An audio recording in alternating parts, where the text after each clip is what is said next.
Hey TMFG community, John Iaconetti here with Carlo Cansino. In today's episode of Ask TMFG, we're going to be discussing that question that most people have: are RSPs even worth it? Should I be contributing to one? Remember, if you do enjoy our content, like, comment, and subscribe to the YouTube channel because we love doing these videos for you.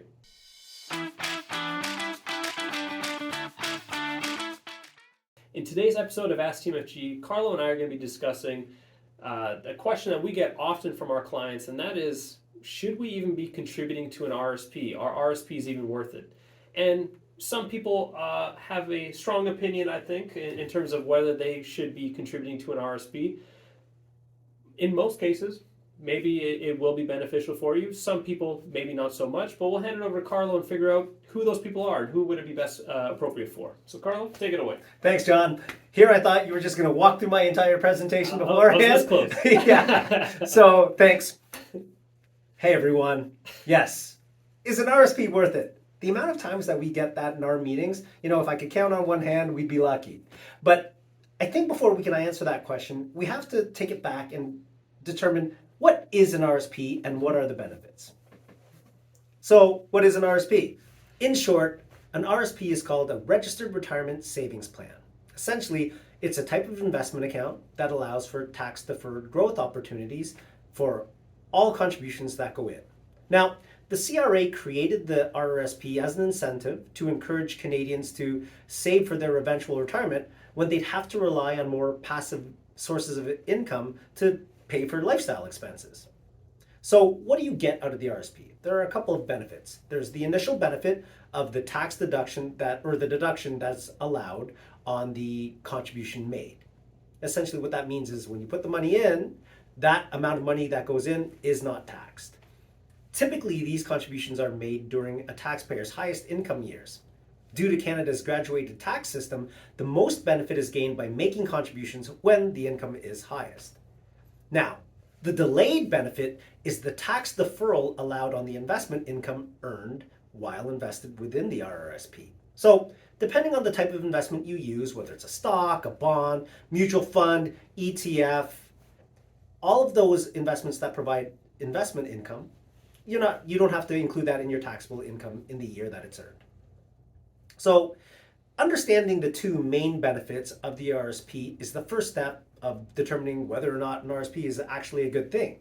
The second step is having an idea of what your income will be when you have to start withdrawing. So ideally, a Canadian taxpayer will be making their RSP contributions when their income is the highest, again, due to that graduated tax system.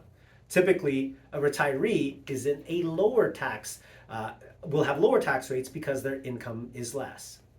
Now, the RSP concept becomes an issue when retirees will have a similar income or more income in retirement than they did when the contributions were made. So take, for instance, a federal government employee who has a defined benefit plan. If they will be earning 60% of their working salary, 40% of their income could be made up by CPP and OAS, investment income earned on other investment accounts, rental income, business income if they continue working while retired. That's when you'll see that the tax rate is similar to what the tax rate was when the contributions were going in.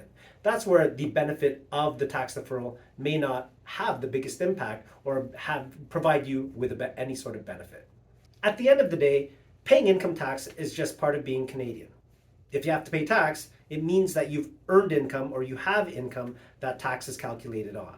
The challenge is working within the rules that were bound by the CRA in order to reduce your taxes. The RSP is just one of the tools that can help you reduce taxes into retirement. Excellent points there. Understanding that we're going to have to pay taxes regardless, but what the RSP is intended on doing is when you're working, more often than not, your income is going to be, like you mentioned, at its absolute highest. Therefore, your tax rate is going to be at absolute highest.